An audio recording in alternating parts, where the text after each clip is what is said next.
Hello, I'm Ian Scott. Opera might have been Father Lee's primary hobby. Perhaps it was also baseball. But he had two full-time day jobs. In one of them, he was a Catholic priest, performing marriages and funerals and masses and parishional work. And he was also a full-time university professor, a professor of classics at the St. Michael's College within the University of Toronto, a university where he was perhaps one of the most famous teachers, along with Northrop Frye and Marshall McLuhan and Frederick Banting as great teachers at the University of Toronto. In this segment of our interviews, he talks about his work as a professor of the classics, of Greek and Roman classics. Here's Father Lee.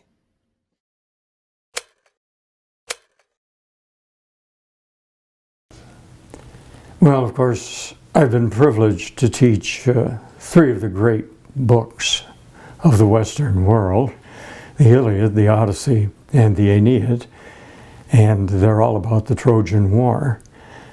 And I suppose the wonder of the Iliad is that though it became a kind of Bible to the Greeks, the sympathy, at least for the modern reader, and I taught it to small classes in Greek and large classes of over 100 in English, the sympathy today all seems to go out to the Trojan side, to the enemy side. Achilles is clearly the intended hero of the poem, but through the Middle Ages and into modern times, Hector is the one who receives the sympathy. And I think that's quite remarkable.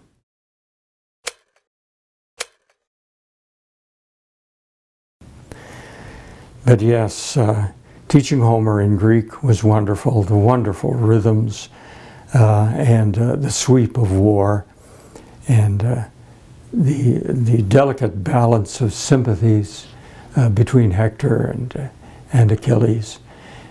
And teaching the Odyssey also was an adventure, a marvelous book, a good book to have by your bedside table because practically everything happens like a dream or in dreams. And I think the final chapters of the Odyssey are wonderful, where Odysseus comes home to his wife, but the way I read it, she knows who he is, but he doesn't know she knows who he is.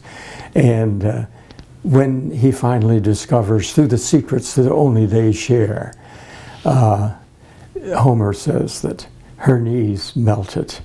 Lovely touch. Penelope, one of the great figures in literature, how much does she know? I think she knew all the time.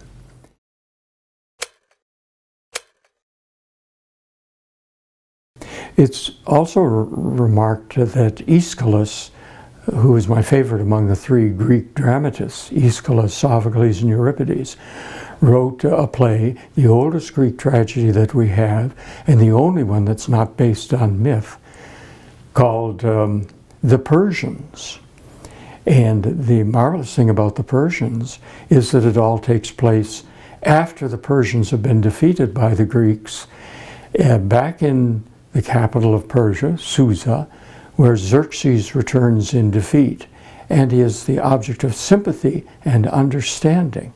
This says something remarkable about Homer and Greek tragedy at the beginning of the literature of Western civilization.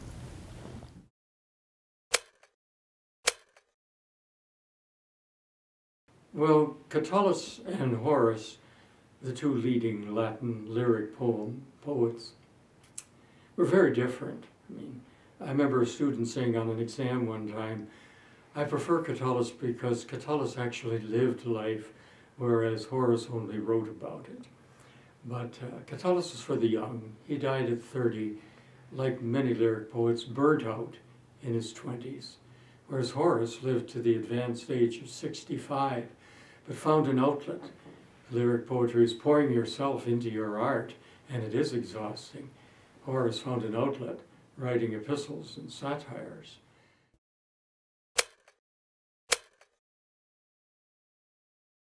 Besides teaching Homer, I was privileged to teach Virgil, again to small classes in Latin and to very large classes in English. And I was also privileged the year I taught in Rome to be able to call at the Vatican Library and have brought to my desk the 4th century manuscript that they have of Virgil.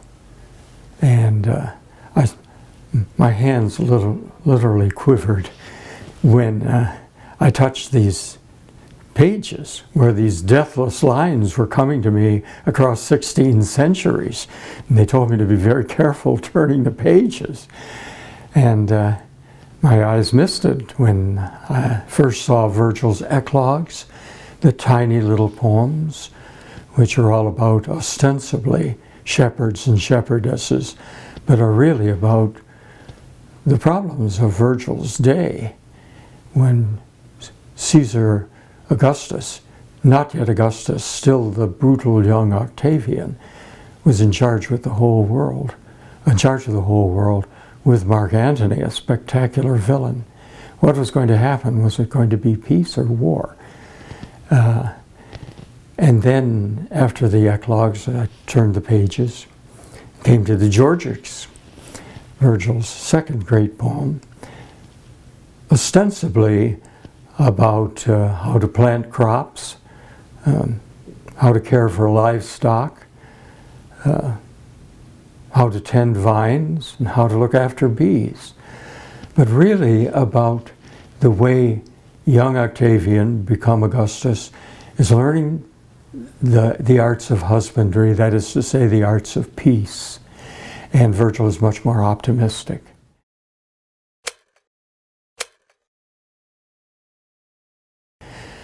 But Octavian Augustus wanted Virgil to write an epic about himself and the whole span of Rome and the whole center of history that he wanted Rome to be. And so Virgil wrote his great Aeneid.